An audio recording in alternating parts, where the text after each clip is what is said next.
Hey friends, and welcome back to Movies I Watched this week. It's been a minute. It's been longer than a minute. It's been like 2 weeks or so because I haven't been watching any movies. I know, that's crazy. But sometimes this happens where I go so hard, I watch so many movies, and it's not even like I'm trying to meet a number. I just enjoy watching movies all the time so I can talk about them and then reference them when they come up in real life, truthfully.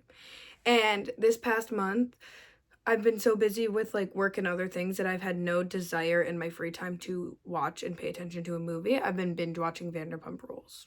Today we have 4 movies on the docket. I don't know where I'm not even gonna say anything about time because I have no idea. And I don't want to limit myself. I don't want to put myself in restraints. I want to speak freely because I have a lot of things to say, per usual. A common theme in all the movies that we're watching today is romance. It's a little bit of romance, it's a little bit of love, it's a little bit of self-discovery. And I wanted to find more queer movies because obviously it's Pride Month, but also my favorite kind of love stories are queer love stories because I feel like there's an element of them that deconstructs misogyny and sexism and traditional gender roles and everything, because when we watch things like The Materialists and The Last 5 Years, which are 2 movies that we'll get into today, there's an element of the romance and approaching that where I'm like, okay, but we still have to factor in all these other things, where obviously with queer movies and queer love stories, you have to factor in years and years of prejudice and discrimination for these people being who they are, but also like not legally being able to get married and things like that. And so earlier when I watched Carol, or I've watched Brokeback Mountain, or really any queer love story, when I watch Queer itself, I would watch those movies with my mom, and my mom had said something like, is this another one of the movies where they don't end up together? And I always think of it like, no, maybe this one will be different. But it's really true with a lot of queer love stories, they're not able to be together. And if that's not holding up a mirror to society and what's socially acceptable, I don't know what is. But it's also really interesting when you do find a queer love story where they do end up together. That doesn't happen in this week's video, so didn't mean to excite you in any way. But it's just, I've been thinking a lot about it, especially because if I were to have to choose my favorite LGBTQ plus love stories, like Brokeback Mountain is one of my favorites, and that is just a travesty. And if you've seen it, you know why. If you haven't seen it, what the hell are you doing? It was literally in theaters for the anniversary this week, you freaking weirdo. So grab a drink, get comfortable, sit down, fold your laundry, wash your face, wash your ass, do the dishes, clean the house. Don't drive a car because this is a visual learner one, kind of, not really. And let's get on with the video. Chin chin!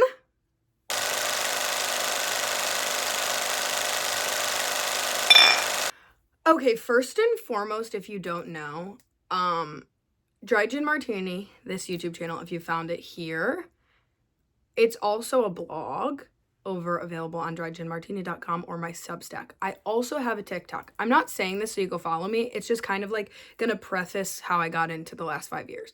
So over on my TikTok, I make these videos where I audition for Broadway musicals, normally like a male tenor part, because I believe that I, in a past life, was like a really successful tenor on Broadway. I don't know which one, but it just makes sense.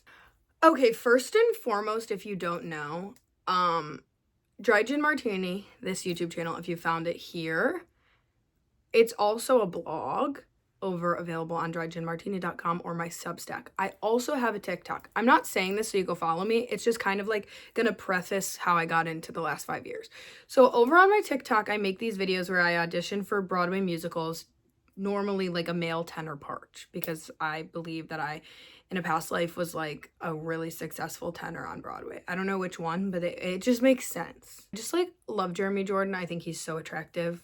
Let's call a spade a spade. He's also obviously undeniably talented, successful, like just such great pipes on that man.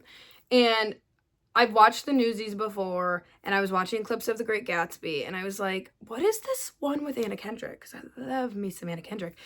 And I found The Last 5 Years. The Last 5 Years came out in 2014. It's directed by Richard Lavagranci. Lagravency. Oh my god, like I hate when I can't pronounce something off the dome. Read you the log line, the description, and we'll get right into it because I watched this a couple weeks ago, so I don't have a lot to say on it. It's also a musical, so it's a different kind of experience compared to a regular movie, but we could do musicals a whole nother time. I did see Sunset Boulevard on Broadway with Nicole Scherzinger last week, if you guys want to talk about that, but that's for another time. So, there are two sides to every love story. In New York, a struggling actress and a successful writer sing about their failed marriage from two perspectives.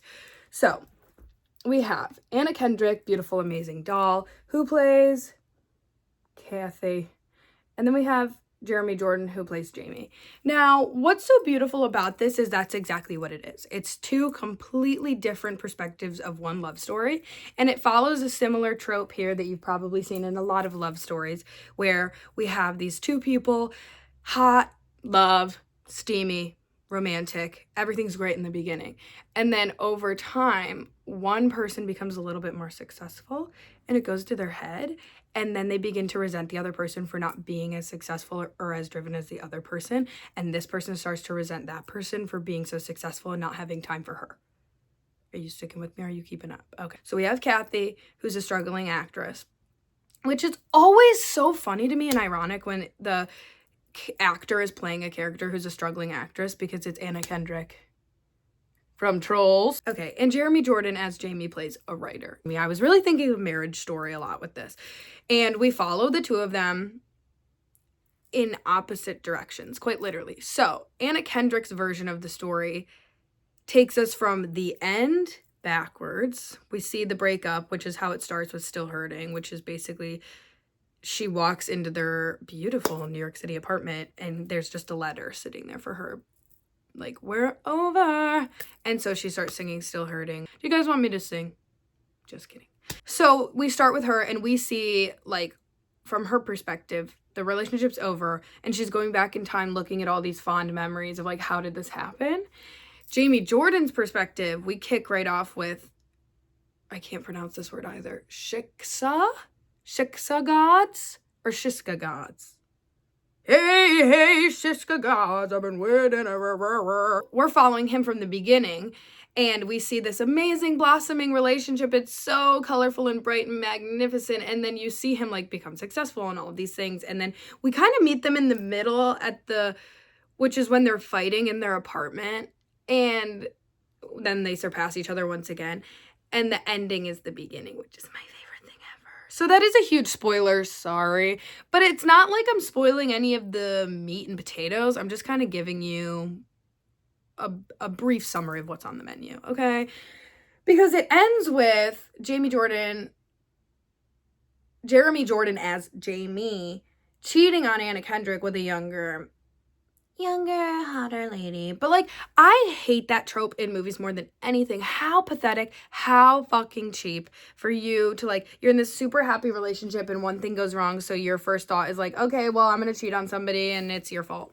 Jeremy Jordan as Jamie really let that book deal get to his head, because there's nothing wrong with being successful and proud of your achievements and everything, but Anna Kendrick supported him throughout it, like emotional support, being there with you, going to your events and things like that. And then she started to raise concerns, like, we're going to all these events together and I'm super happy for you, but I'm kind of left in the corner to just speak about you. Nobody gives two shits about me.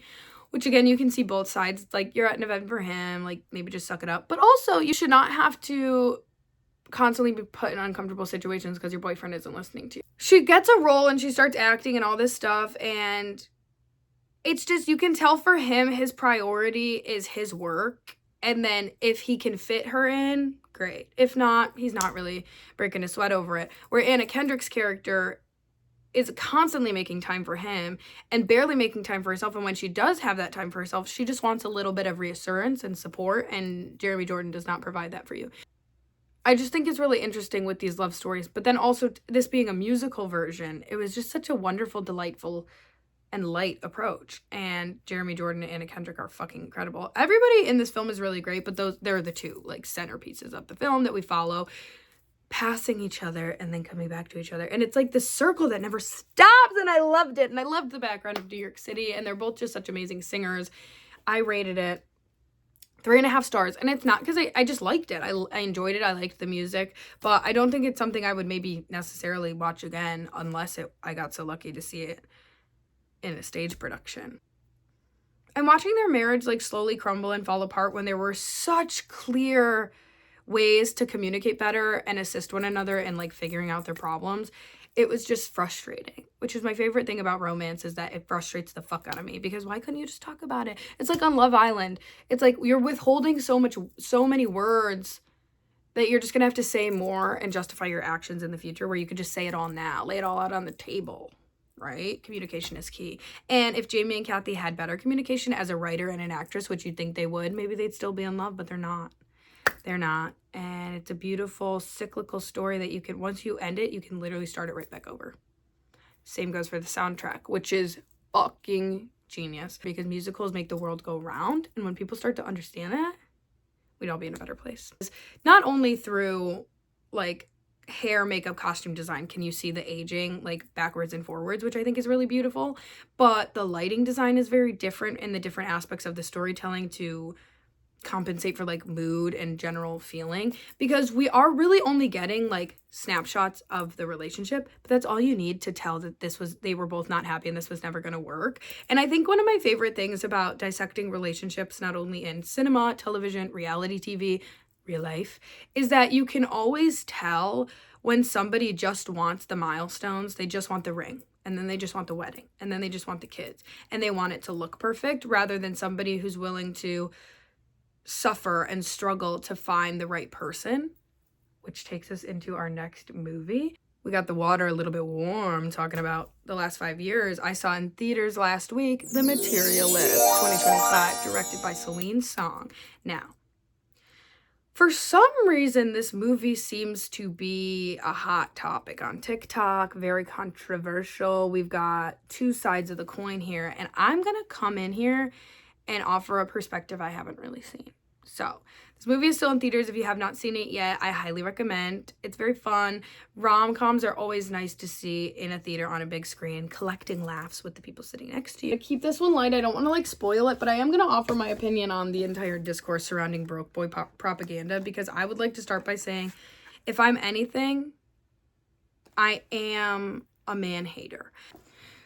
So, the first night I have is holy pre-credits, because it was like there were so many like produced by, in works with, created by, distributed by, made by, in association with. Like there were like 40 of them before the movie even started, and I was just like, that's kind of a lot.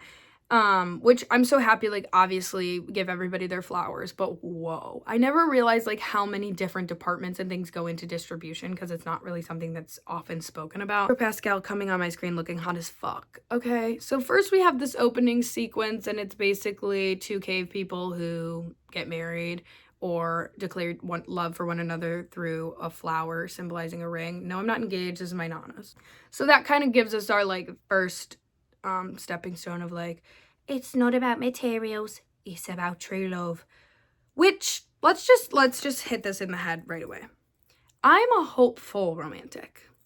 Okay, I believe that I'm going to meet my soulmate. They're going to write me love letters, maybe pick me up on a horse, carry me when my feet get hurt, I don't know, brush my hair. Like, I'm going to be a princess, and that's going to happen for me. And I've never dated anybody in my 23 years of life, and I'm totally okay never dating anybody if it means, like, not settling for something.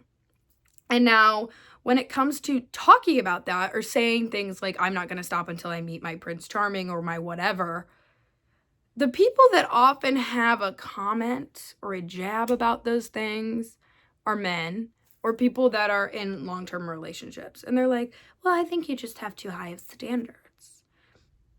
I don't think I do. This broke boy propaganda that comes up with the movie, I understand where you're coming from, but I feel like you're off base. I just need you to scoot a little bit this way. So let's just get right into the premise, because I want to talk more about like the general theme than I do the film itself. Dakota Johnson plays Lucy, a matchmaker. Apparently, this matchmaking service is pretty big because it's in New York and London. It's called Adore, and it's pretty highbrow, okay? So she's a matchmaker, and she goes to a wedding for her 9th successful matchmaking wedding. And when she's at the wedding, we meet Pedro Pascal, who plays Harry. This absolutely hot, stunning older man who works in finance. He's very successful. It's clear. Like, on paper, perfect guy, okay? And even after watching the film, I'd say he's pretty near perfect. We'll get there. And then while she's at the wedding and she's going to order a drink, we meet Chris Evans, who is her ex-boyfriend, John? I don't remember. I just kept calling him Chris Evans. And he is a cater waiter. So, now we have our love triangle established. Dakota Johnson has an old flame that she can rekindle. Very familiar. They dated for years as they were both struggling to become actors and struggling with finances. And then they obviously broke up because that wasn't working for them. And now she is independent and successful in her own right, making $80,000 a year, which I feel like was a low ball. There's no way she's not making commission on some of these marriages. Come on now. And then you have the hot, successful, sexy as fuck, oh my God, in a suit, Pedro Pascal. When she first sees Chris Evans again, they're rekindling, they're talking, they have so much chemistry and tension between them, you could cut it with a knife. I just wanted them to start making out. I said, forget the movie, like, this is insane. Wow, Chris Evans is just, like, so sexy. He's like, we should hang out sometime, basically saying, like, we should get back on this horse and ride it and see where it takes us. And she goes back into the party and is like, when you're done, can you drive me home? And she goes and dances with Pedro Pascal, who obviously asks her fine ass out. Okay. Then we follow as she starts dating him, and she kind of has Chris Evans in her back pocket. And then we get this scene. There's like, while this is also happening, she's still matchmaking people. And then one of the first people we see her matchmaking with in the beginning of the film tells her that the date she went on, she was assaulted on. Now, this is the plot point that I have a problem with because I feel like it was just swept under the rug and used as a stepping stone for Dakota Johnson's character arc to round out. Like, I totally understand why that was in there because it is important when we're talking about modern dating and matchmaking services or dating apps or just meeting people online. There isn't so much of what happened in the past where you would be like, oh, I have the perfect friend for you. Let's set you up on a blind date, see how that goes, or a friend of a friend of a friend. You do have to be extra cautious and have that extra protective layer when it comes to dating because you don't know these people at all. They're completely strangers, completely random, and you do have to be aware that something like that could happen. And this woman, unfortunately, was sexually assaulted on a date set up by Dakota Johnson, and she starts to feel like disgusted with herself and her line of work, and she's like, why do we do this? Like, this has happened before. Why do we put women in this situation? And her boss is basically like, this happens in any aspect of dating. So I did really appreciate having such a realistic issue brought up in a movie about romance and dating. However, I didn't like that they used it as like a way to Dakota Johnson this kind of epiphany towards the end of the second act into the third, and then it was just kind of like rounded out, forgotten about. I didn't really love that. There is a theme or a little minor motif in this film about men getting heightening surgery, okay? Breaking their legs and having them regrow and fuse together so they can grow a couple inches. I'm speaking for myself when I say this. I don't give two fucks how tall you are. I don't care if you're 5'6". I don't care if you're 5'8".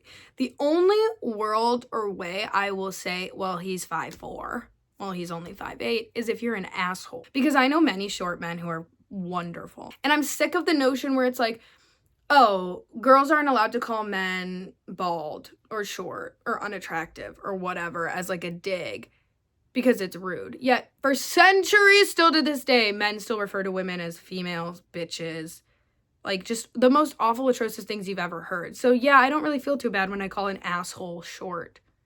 If the boot fits, wear it. You know, just because you're a man, you're not entitled to women. You're not entitled to relationships. You're not entitled to sex. You're not entitled to any of that.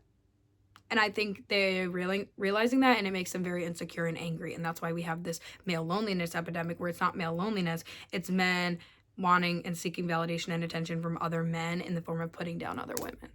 She goes home with Pedro Pascal on a date. They sleep together. They make out. He picks her up. It was so hot. I need somebody to do that to me, like, tomorrow.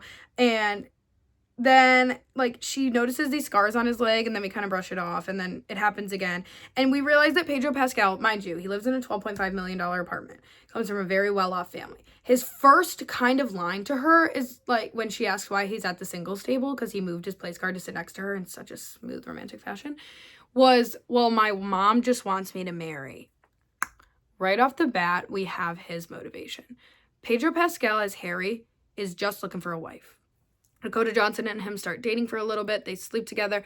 Oh my God, he's so hot. They're in the $12.5 million apartment. She's kind of living this fantasy. And then one night, super abruptly, which is why I had a hard time like understanding and wrapping my head around this scene, because they don't really talk to each other much about their lives. Like, we just kind of see them having this like fun little flirty fling.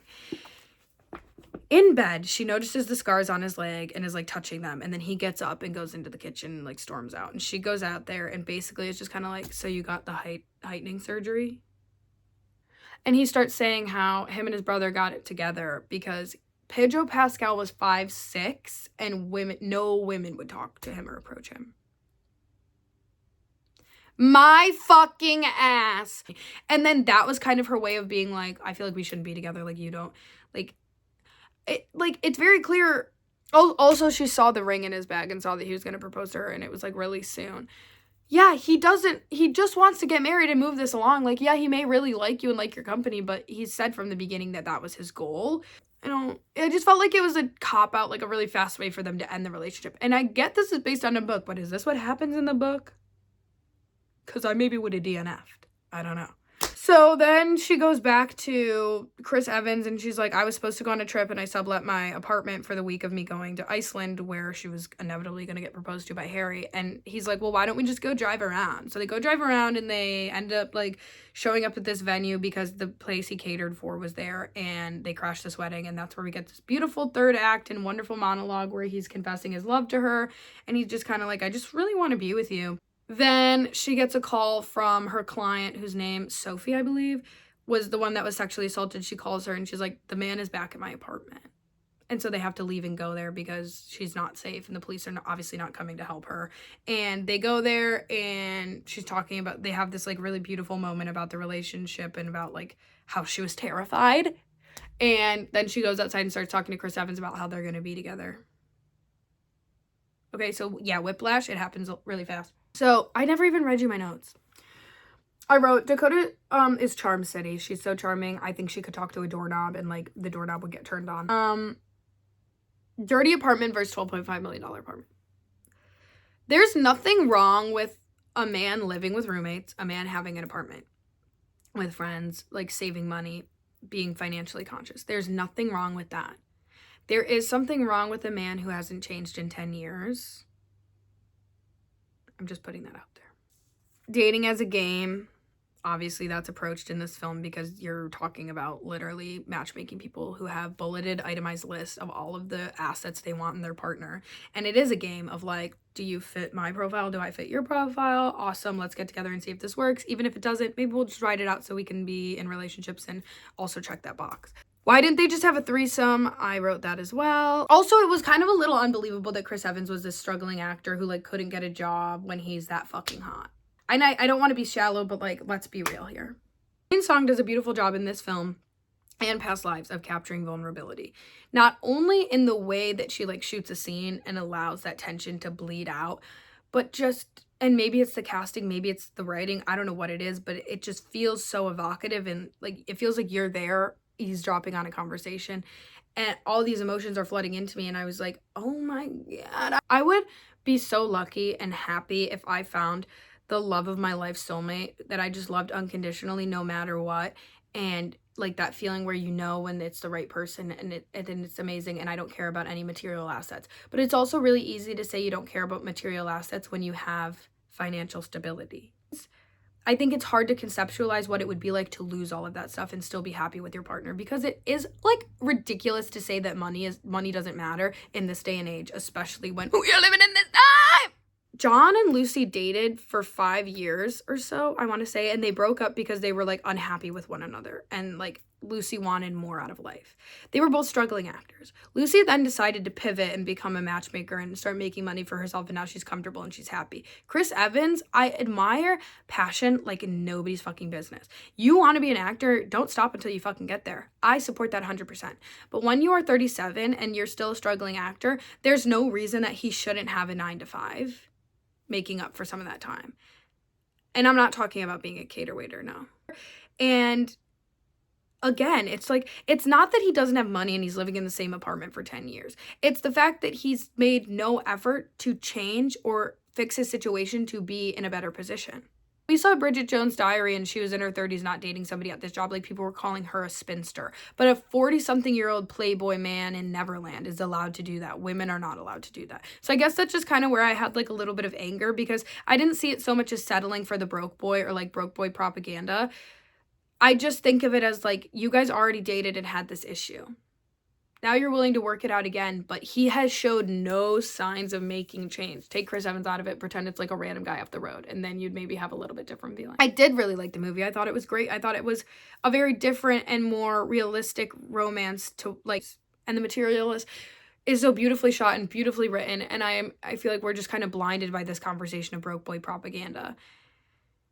It's just like, would you rather, think of it this way, would you rather spend your life with a really successful, hot, wealthy man who doesn't love you? And you kind of have to like know that every single day, that you have all these amazing things, but you don't have the one thing, which is love. Or you can be with this person who doesn't have anything, just wasn't to the caliber of what Lucy was looking for, and know that he loves you. However, there's a line at the end of the film where Sophie says to Lucy, like, I just want somebody who loves me, and I want to love them. Something along those lines. And Dakota Johnson kind of has this, that's when she has that epiphany, and she's like, maybe I should be with John, because John loves me, and I love John. She goes out there and is like, we should be together. And then the film ends where she's getting a call from her boss. Chris Evans is walking in front of the cavemen people at like the Met Museum or something. And it's like circling us back to the idea of like being with somebody no matter what, through thick and thin, just loving them no matter what. And he gives her a flower to put on her finger in place of a ring. I think that my issue is that, like, I'm so sick of anytime there's anything involving romance where it's like the burden is put on the lady's shoulders. I guess, yeah, that's probably what I'm sick of. Fuck. So I guess that's why I was like a little bit angry with the conversation surrounding the movie, because rather than people taking it for what it is and being like, yeah, why don't we all stop doing this, like, checking the boxes, Love Island, Hinge style dating, and go out and meet people and talk to people and be honest with each other and communicate and see that's how relationships happen. You should treat dating the same way you treat making friends. If you meet somebody and you don't click initially, you don't have to like drag it out for weeks and months just because you're like lonely. I'm lonely as fuck. Watch a movie. Watch The Materialists in theaters. Wow. That was a lot. Now let's get into the movie that I've been dying to talk about since I watched it, Y Tu Mamá Tambien. Holy fucking shit. After watching The Materialist, I was so desperate. I was insatiable for a movie that was like romantic, sexy. Oh, and I didn't want to rewatch one of the ones I'd already seen before for the sake of you guys. So I watched Y Tu Mamá Tambien, which has been on my list for a while. 2001. Directed by Alfonso Cuarón. This movie is fucking amazing. If you're going to watch anything from this video, I'm going to recommend Y Tu Mamá Tambien. It's available on Hulu, and it was in my recommended, and it was the first one, and I saw the cover image, and I was like, yes! I haven't felt that excited since Challengers. If there's going to be a love triangle in a movie, my solution is always going to be a throuple. Think of Twilight if it was a throuple. Like, just let's all get active together. Why not? It will solve literally everyone's problem. Life has its ways of teaching. In Mexico, two teenage boys and an attractive older woman embarked on a road trip to learn a thing or two about life, friendship, sex, and each other. And they sure do. And they do it in a really fucking great way. The film starts off, we have two boys, okay? They're bestinas. We have Tenoch. I believe that's how you pronounce it. If it is not, I sincerely apologize. And then we have Julio, okay? And they're both dating two ladies. The first scene in the movie is each of them like having sex with their girlfriends, because their girlfriends are about to leave and go to Italy together for the summer. So the ladies go to Italy, and we're kind of like having these boys experience a little bit of loss and confusion. They're like, what are we supposed to do without the girls? I hope the girls aren't hooking up with other people, but they never really say that they're not going to hook up with people themselves, which I find so interesting. What happens is both their girlfriends leave for Italy, and then we start to see them hanging out in the summer with their group of friends. They like to smoke. They like to get high. Tenoch comes from a very well-off family. Julio does not, but they run in the same social circle, and they're often just going out and having a ball. So we start off the film, and like Tenoch's sister's getting married, so they're all at this wedding, and that's where we run into Luisa. Absolutely beautiful. Another lady wearing white at a wedding. Is that like just an American purity culture thing? Because if it is, we can just completely unsubscribe to that notion. Long story short, They meet her at this wedding. They're like, she's hot. They become a little bit infatuated with her. The boys are hanging out doing their homoerotic boy stuff, like jerking off separately on separate diving boards into the same pool. They decide that they want to go on a road trip to the beach. And so they're like, we have this car for a certain amount of time because then we have to give it back to my sister. Let's go on a road trip. And for somewhat reason, I don't remember, honestly, Louisa gets the invitation and she comes. Earlier in the film, we see her alone and she's on the phone and she's sobbing. Like, somebody calls her and is like, I just want to tell you that I love you. I just want to tell you that I love you. And she starts crying. And I thought it was like a breakup at first. It wasn't. We're not getting there to the end, so remember that little seed. And the way it's originally presented, you think it's like her boyfriend left her or something's wrong in her relationship. Okay? Remember that for later. So they go on this road trip. One of the things that happens a lot in this film is the smoking of a joint or a cigarette. And let me tell you something. Tenoch did not hit the joint once. He's hitting it like, here you go. Doesn't blow out any air. That is like a continuity error that bothers me, because if we're gonna have smoking being such like a social and physical aspect of a scene, not only to like create conversation, because I noticed like a lot of movies when they do this with the smoking, it's a way to prompt like a cut between characters, like the passing of a cigarette, or just have lulls in conversation, have beats in conversation because you're taking a drag and thinking about what you're saying and things like that. Or it's just a social aspect of like somebody smoking, you go outside, see they're smoking, ask for a drag of their cigarette, and then that conversation starts. So cigarettes and joints and just like the element of smoking or drinking is like a factor of film that serves to move along a scene. So when you're smoking and hitting the doobie and you're not doobieing the doobie at all, what are you doing, dude? Like, pass it back. You're wasting it, and you're wasting time, and I'm gonna have to light it again, and it's windy. So the relationship between Julio and Tenoch is that they are best friends. But it's very clear that they're like, and maybe this is just, I watch a lot of gay media, they're into each other. They would never be into each other vocally or like physically, but it's clear that they like being around each other and being a part of one another, if you know what I mean. So they're going on this road trip, whatever. Louisa is an older woman, very attractive. Okay, and you have these two young boys whose girlfriends are both gone. And they bring up sex and talk about it very normally, especially when it's such a prevalent piece of the film. Like, sex is a huge theme in this film. And so if they were to tiptoe around it, it wouldn't make sense for how open and comfortable they become with each other as the film progresses. Tenoch and Louisa bang. Now, how this happens, there's like 2 hotel rooms, and the boys are showering. I don't believe they were showering together, but Julio starts asking for shampoo. He's like, can I get some shampoo? Can I get some shampoo? And Tenoch walks out of the bathroom in a towel, and Louisa is sitting on the bed and she was crying. And he's like, oh, I can leave. Sorry, I don't really know what I just walked into. And she's like, no, stay. Take your towel off. And he does. And then they start to like have sex. Like normal, regular sex. Now, I would love to write a piece for my blog about the discrepancies between United States America film and film from the rest of the world, because the approach to sex and intimacy in foreign films is so realistic, vulnerable, raw, I'd say impassioned in a way. And intimacy and sex on screen in America, for the most part, in television and film, is very pornographic. It's very dolled up, stylized, graphic, degrading in a way, and it gives you this false idea of what intimacy is or could be, because we're only really seeing one like heteronormative like depiction of sex on screen. The Tenoch and Louisa have sex, and Julio finds out and is pissed because he was like, why not me? Which totally real, honestly, very real reaction to that. Like, okay, great, because now I'm the third fucking wheel here. No, now you two are gonna hook up and I'm just gonna be on this trip. Cool, because that doesn't completely ruin the dynamic of 3 people on a trip together when 2 of them bang. So they go swimming in the pool, and Julio's like, yeah, and I fucked your girlfriend. Whoa, talk about fucking curveball. So then later in the evening, they're in their rooms together and Tanaka's kind of like losing his shit. He's like, so where, when? Tell me. I want to know every single detail of you fucking my girlfriend. Because a huge piece in the beginning of the film that I left out and just remembered right now is that the boys in their friend group have this like list of rules that they prescribe to, which makes them chaholastras, which is like their bro-y way of being like, these are the things we do. And one of the rules, I believe it's rule number 7, is we don't fuck each other's girlfriends. I'm sorry for speaking crass. I just don't know how else to like word it better and realistically.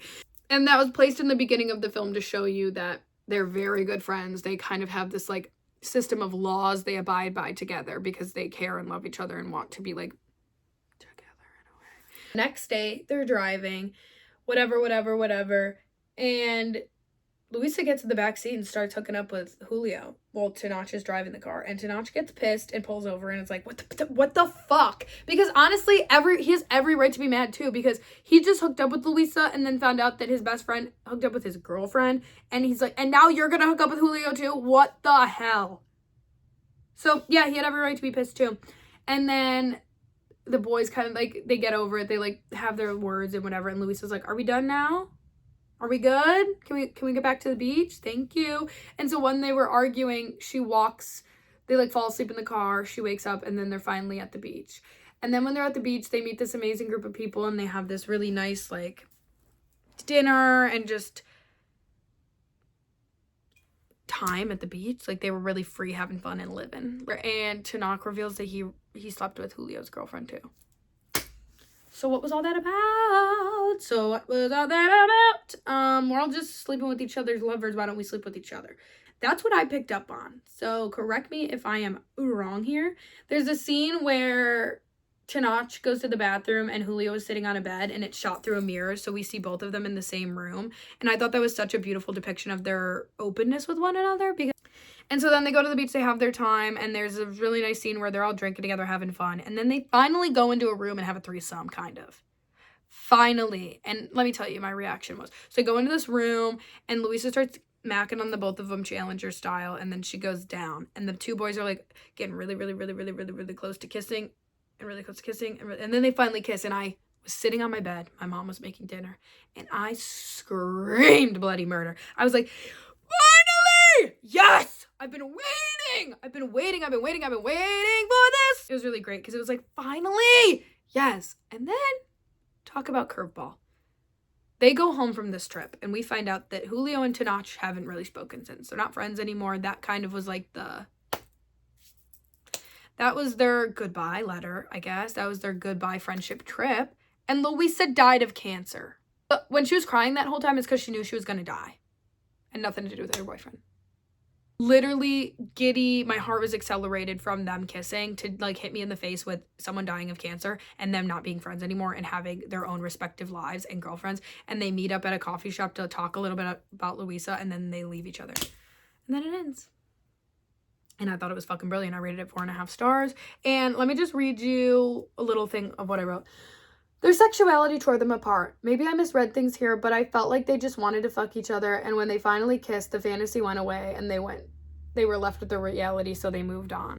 I just really loved this film and its depiction of intimacy. I thought it was so raw, and I feel like we literally we only get that beauty and that realism and raw intimacy in films that depict some essence of a queer relationship, like Challengers. Maybe we only get this in films that challenge societal norms of heterosexual relationships, because when it comes to straight heterosexual relationships in films, I feel like the intimacy depicted is very dolled up, it's manicured, it's to look and present a certain idea of heteronormative relationships and what that should look like in the man's role and the woman's role. And when you have these films and stories that challenge that, you're offered a lens into different aspects of reality and possibility, and it's very warm and welcoming. When they finally kissed, I screamed so loud. Absolutely stunning visuals and the camera work also. But yeah, that kiss was like rain after a drought for me. I fucking loved it, and I really think you should watch it because I don't think my blab about this gave the film any fucking justice. And it really is shot so beautifully. And there's an element of narration that happens that when it starts, you're going to think that something's wrong with your computer, and there's nothing wrong with your computer. The audio cuts out and then a narration takes over to give you subtext and context, kind of like a book, just so you know. So your computer's not breaking. The narration is just about to begin. Okay? That was Y Tu Mamá Tambien, 4.5 stars, available on Hulu. Go watch it, especially if you're needing rain after a drought. And last, but absolutely not least, I watched the 2023 film National Anthem. Now, this was very similar, and it was on my recommended, and I just saw the poster and I was like, yep, I'm watching that one. Directed by Luke Guilford, National Anthem. 21-year-old construction worker in rural New Mexico joins a community of queer ranchers and rodeo performers in search for their own version of the American dream. The film follows Charlie Plummer, who plays Dylan, and Dylan is 21. His mother is like a single mother, kind of the trope in films where she does a lot of drugs, she doesn't provide for the children, but then gets mad when the children don't want to be around her, and he has a younger brother named Cassidy. He's working, trying to save money so that he can buy an RV and go explore America and kind of have that self-discovery moment that everybody gets to when they're about like 23. When he's doing that, he gets a job at this ranch that is worked on by queer people. They have the LGBTQIA flag blowing in the wind, and it's just like very clear that when you walk into that space, like it's safe and you're welcomed and you're comfortable. He gets a job on this cattle ranch with all of these queer folk, and he slowly begins to like understand himself and feel more comfortable as he falls in love with Sky. And he's able to try bull riding for the first time and just live and experience freely. And it's shot so beautifully, and I loved just the conversations surrounding the identity of the different people on the ranch. I absolutely loved getting to look into like the behind the scenes of them getting dressed and getting ready. There's like a beautiful scene where Dylan gets dressed up in drag and is going to go perform, and his little brother is in the audience, and they're dressing him up, just talking to him about like, oh, if you're ever in New York, like you can come see me. And the one drag queen says, just because I'm the first drag queen to do your makeup doesn't mean I'm your drag mother. I've got a list. Okay, get in line. Offered a completely different lens and perspective into queer identity and just the community and the found family that they create for themselves, which I really enjoy watching. People who spend their whole lives fighting for their right to exist still make time and space for others to feel included and supported. Carrie, Sky, Pepe, and everybody else on this ranch go out of their way to create space for Dylan to come and feel welcomed and understood, because he himself is exploring his sexual identity through Sky, and Sky is with Pepe, so it's just kind of like a love triangle thing that happens. There is a threesome, if you were wondering. But it's just really beautiful, and I think it speaks to the nature of queer people in general. It's like it is not a choice to be that. I think if you still in this day and age believe that, I mean, I don't know what, like, maybe don't watch this video. I don't know if Dry Gin Martini is like maybe the place for you, but and they still go out of their way to allow and create space for people who could harm them or judge them or, you know, be homophobic towards them, to come and experience and explore their identity to feel understood and safe. And that's what they do for Dylan, and that's what they do for Dylan's younger brother, Cassidy. And I just thought it was so stunning. Not only the picturesque cinematography and background of New Mexico and like getting to see cattle ranching, and to have that traditional like strong man is a bull rider or whatever, and having it be deconstructed in this way, I just thought it was an absolutely stunning depiction. And I love this movie for everything a part of it, but just it was a totally different perspective than I was used to of a sexual exploration, I guess, because we're so used to, like, if you think of queer or you think of Brokeback Mountain, a man who knows that he's gay or knows that he could be maybe bisexual or just into men in any capacity, there's always this element of him fighting it or like getting angry and pushing it away and projecting it onto other people. Dylan was so accepting of himself. He just wanted to understand like what was going on and figure that out for himself through Sky and through Carrie and Pepe and these amazing people that allowed him to do that on their ranch. The next thing I wrote is there should be no laws written or socially acceptable that make a person feel less than human because they don't align with your beliefs and values of what a man or woman should be. I'm going to say that again. There should be no laws written or socially acceptable that make a person feel less than human because they don't align with your beliefs and your values of what a man and woman should be. Later in the film, though, he has this wonderful conversation with Carrie on the porch. And it's kind of when they're like, okay, well, like, we're super happy to have you, but Pepe and Sky are together, and with you here, it just kind of like creates problems. And so we want you to be really happy and know that you have a place here, but you can't really stay here anymore. And he's kind of made the money to get the RV. So this isn't rounding out the third act of the film once again. And Carrie and him are sitting on the porch, and Carrie says, "You want it to be something bigger, but it's not. I'm telling you right now. It's me telling you right now you belong." And that is basically him kind of, in not so many words, asking for approval or validation in his sexuality or just identity and being at the ranch, being like, I do belong here, right? Like, I have a place in this community, on this ranch, like in the queer community as a whole. Like, why isn't it feeling like as magnanimous as I thought it was going to feel? And Carrie is basically just saying, like, yeah, everybody thinks coming out is going to be this huge ordeal, but it's not. You don't need like bells and whistles to know that you belong in a place like this. It's just one person telling you, you have space here, you belong. This is where you're meant to be with people like us. You fit into this community, you're valid. We don't need to go through all of your past sexual experiences to prove that you have a space here. You fit, you belong. It doesn't matter what letter of the LGBTQIA alphabet you are. You matter, you're valid, you belong. And I think that Carrie's final line there was the perfect way to not only give that to Dylan, but give it to the audience.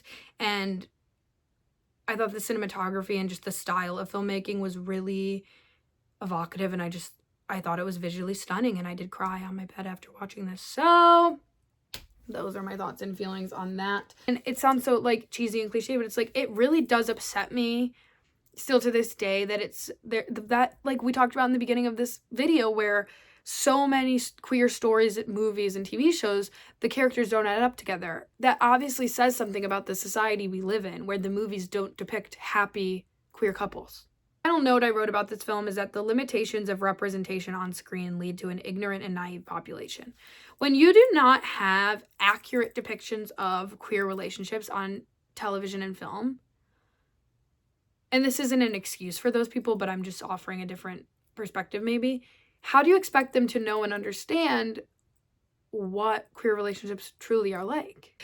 Now we're getting the privilege of seeing all different kinds, and I think that's beautiful, and I think representation on screen really does matter. How else are you supposed to know what's out there? Our world, we see and explore through media. Not everybody has the opportunity or the funds to go travel the world and see all different kinds of life, okay? That's why we go to film and television, to experience different livelihoods, different lived experiences, different from your own, different from your neighbor. So if you never watch anything outside of who you are, if I were to never watch films made by Black people, Asian people, Hispanic people, queer people, like if I was never to watch those kinds of movies, I would never understand that. I would never be able to empathize or sympathize with those people and their lived experiences. So this is kind of a way to implore you to step outside of blockbuster American movies and watch other things, because you will find yourself in other people's lives and stories in a way that you never thought that you had similarities. And that's what's so beautiful about film, is that it connects us, because you would think I have nothing, there's literally nothing that I have in common with a 18-year-old boy living in Mexico. And then you watch Tambien and you start to find these connections and parallels with yourself to the character. And it can be in a totally different way than you expect going into the movie, but I think that's what's really beautiful and what allows you to have more empathy for the people around you and be a more caring, considerate human being. Oh, okay, I basically just rewrote. I rated this 5 stars and I loved it. I wrote, you want it to be something bigger, but it's not. It's me telling you right now you belong. I'm sobbing and I need a couple business days to recover from the pain and confusion I'm feeling. Thank you so much for watching the movies I watched this week. I'm really glad to have you. Like I said previously, if you didn't know, Dry Gin Martini is also my blog, so feel free to check out dryginmartini.com or my Substack. I post blogs every Monday for the most part, unless I don't. Anyway, till next time, stay flirty, stay thirsty, stay watching movies. Watch more movies together, make more movies together. Read my blog, like, subscribe if you feel like it, or don't. I don't care. And always remember, no act is too small, no dream is too big. So, I mean, be like Chris Evans a little bit. Have a dream that you never stop chasing, but also be a little realistic when it comes time to maybe make a change and pivot. Watch Y Tu Mama Tambien. And try and get, like, feast your eyes on some boys kissing. Thank you for watching. Really mean it. Love you, mean it. Thanks. I'll see you soon. Chin chin!